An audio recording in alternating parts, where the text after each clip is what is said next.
درود بر شما عزیزان، من بهزاد هستم و امروز میخوام راجع به مراسم مهم عشای ربانی یا همون شام خداوند با شما صحبت بکنم. یک شب قبل از اینکه خداوند عیسی مسیح دستگیر بشه، در شب عید فسح در کلام خدا میخونیم که عیسی مسیح بعد از شام نانو برداشت، پاره کرد و گفت این نانو بعد از این به یاد بدن من بخورید. هر گاه که از این نان بخورین دارین در بدن من سهیم میشید. این جسم منه که برای شما پاره میشه.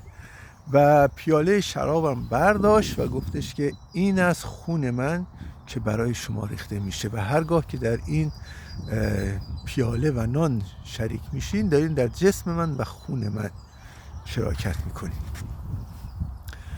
ولی قبل از هر چیز بذارین یک تاریخچه ای از نان و شراب بهتون بگم.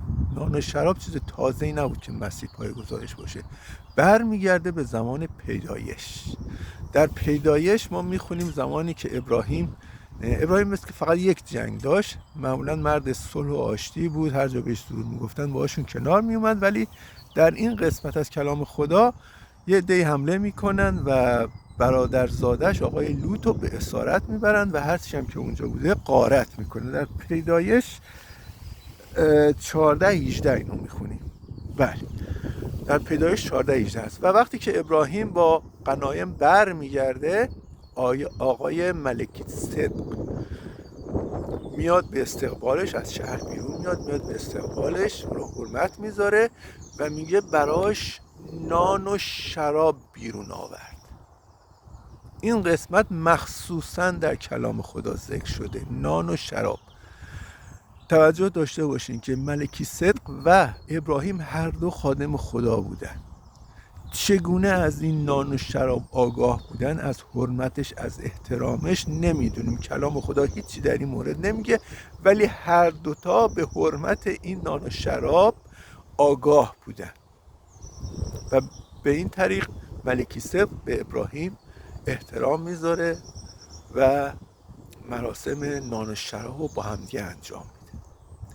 وقتی جلوتر میایم در 3 قسمت حداقل ما میبینیم که شراب به عنوان هدیه ریختنی، یکی خون بود که باید ریخته میشد در شریعت خدا و یکی شراب به عنوان سمبولی از خون. و این هم در 3 قسمت از کلام خدا ما میبینیم. در خروج 29-40 هستش، در لاویان 23-13 و اعداد 15-5 هستش. در این حداقل این 3 قسمت ما می‌بینیم که خود خدا شراب به عنوان هدیه ریختنی میگه باید به حضور من بیارید.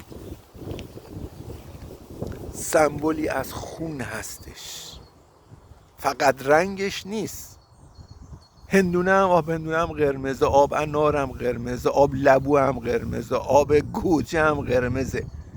این که فقط قرمز باشه مطرح نیست، باید سمبل خون باشه و کلام خدا شراب به عنوان سمبل خون معرفی میکنه. این که عصاره انگور هست هم نیست.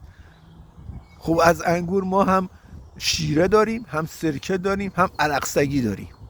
خدا این چیزا رو بلد بود، نه اینکه بلد نباشه. ولی شراب رو به عنوان سمبولی از خون معرفی میکنه و میگه برای من هدیه ریختنی باید شراب بیارید. شراب سمبول از خون است. و در عید فسح یادآور شبی بود که قوم خدا باید از مصر بیرون می اومدن و خداوند میگه قربانی بگذارونید، قربانی همشو بخورید تا صبح هیچیش نمونه، با نان فطیر. نان فطیر یعنی نان بدون خمیر مایه. خمیر مایه یک جا عیسی مسیح بهش اشاره میکنه، در اونجایی که میگه که مواظب باشین که از خمیر مایه فریسیان نخورید. خمیر مایه رو به عنوان سمبولی از خطا، از گناه، از اشتباهات نام میبره. و در قرنتیان هم پولس رسول باز گناه را به خمیر مایه تشبیه میکنه، میگه گناه این خمیر مایه مونه، یک تیکه کوچیکش میتونه کل خمیر رو ور بیاره. به خاطر همین خمیر مایه نباید در اون نون باشه، باید حتما نونش فطیر باشه. پختنش هم سخت، از نون معمولی راحت تره. جو خمیر مایه نداره، خمیر رو آرد و خمیر میکنن و میذارن توی آون. همین آونای معمولی هم میتونید درست بکنید، نونش در میاد. تو نباید زیاد بخورید تو دل درد میگیری، ولی باید نون فطیر باشه. اون نانی که عیسی مسیح برداشت و به عنوان بدن خودش پاره کرد، نان فطیر بود، نان عید فسح بود. و پیاله ای هم که خورد شراب بود، نه آب انگور. من تو کلیساهای مختلف زیادی رفتم، وقتی مراسم عشای ربانی هست برای نون معمولا نون معمولی استفاده میکنن. این اشتباهه و خب 2000 سال از این قضیه گذشته و دستخوش تاریخ شده، عوض شده. متاسفانه این اشتباهه. حتما باید نونش نون فطیر باشه و شرابم حتما باید شراب باشه. تنها کلیسایی که من دیدم به جای شراب آب انگور میدن کلیسای ایرانیان. یک مشت پهن مغز عصر حجری که ادعا میکنن خدا رو میشناسن و بدبختی دکترا هم دارن و نمیتونن تشخیص بدن که آب انگور سمبل خون نیست، شراب سمبل خونه. گفتم حالا نونش باید نون فطیر باشه، ولی همه دارن، تمام کلیساها دارن نون معمولی استفاده میکنن، اونم اشتباهه. ولی شرابش که همه جا دارن شراب استفاده میکنن. چطوری تو کلیسا اومدین به جای شراب آب انگور میدن؟ اونم نه آب انگور، از این آب میوه‌های پاکتی، معلوم نیست واقعا آب انگور هست نیست، ولی مهم نیست. حتی آب انگور 100% خالص هم که باشه بازم سمبل خون عیسی مسیح نیست. شراب سمبل خون عیسی مسیحه. بله عزیزان، در این موضوع را این به اصطلاح عشای ربانی انجام میدن به عنوان اطاعت از مسیح، ولی اطاعت باید مطابق اون چیزی باشه که خود خدا گفته، نه اون چیزی که دل اون میخواد. خیلی ها هستن هنوز نمیدونم این کار انجام میدن، حداقل تا 50 سال پیش هم انجام میدادن که بچه هاشون رو برای خدایشون قربانی میکردن.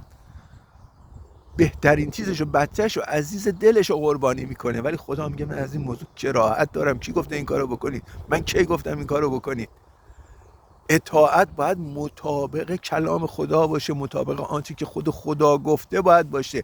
وقتی کسی میاد هر چقدر عملش عالی باشه، بی عیب بی نقص باشه، ولی آنچه که خدا گفته نباشه، مطابق کلام خدا نباشه، داره به خدا توهین میکنه. وقتی شما میان قبلا هم گفتم، وقتی فرمولای خودتون و افکار خودتون و اعمالی که خودتون دوست دارین به جای اون چیزی که خدا گفته انجام میدید، دارید به خدا توهین میکنید. دارید به خدا میگید که ما بیشتر از تو میفهمیم، ما بهتر از تو حالیمونه. حالا چی تو شده که توی کلیسای ایرانی میاد به جای شراب آب انگور میدن؟ من نمیفهمم اینو. یه عده‌ای چی بگم، کله پوک از مسیحی تر شده. حتی تو ایران هم حکومت آخوندی با شراب کلیسا کاری نداشت، چون میدونستن این جزء مراسم مذهبیه. بعد از اون شراب که دبه نمیخورن که سایزش از این کوچیک‌تره، اون تو تمام کلیسا اون پیاله‌ای که میدن از این این من از بچه‌م قرض کردم، فکر نکن از کلیسا آوردم، اون نه، این به خاطر رنگش هم آوردم که قشنگ دیده بشه، از این کوچیک‌تره. یعنی میخوام بهتون بگم که اون شرابی که برای عشای ربانی سرو میشه کسی مست بکنه و چه میدونم قاطی بکنه و اینا نیست. اصلا موضوع این نیست. موضوع شراکت در خون مسیحه، در بدن مسیحه و باید مطابق آنچه که خود خدا گفته انجام بشه، نه اونجور که دلتون میخواد. این هم مثل بقیه کاراتون که مندراریه و احکام خودتون و فرمولای خودتون رو به جای احکام خدا قرار میدید، همون جوریه. و اینم از بیشوری و نفهمیدونه که دارین خودتون رو برتر از خدا، حکیمتر از خدا قرار میدید. توفروتون بیاد. بله عزیزم، تا دیدار بعدی شما رو به خدای بزرگ میسپارم. در خداوند شاد و پیروز باشین، ولی از این معلمین دروغین برحذر باشین.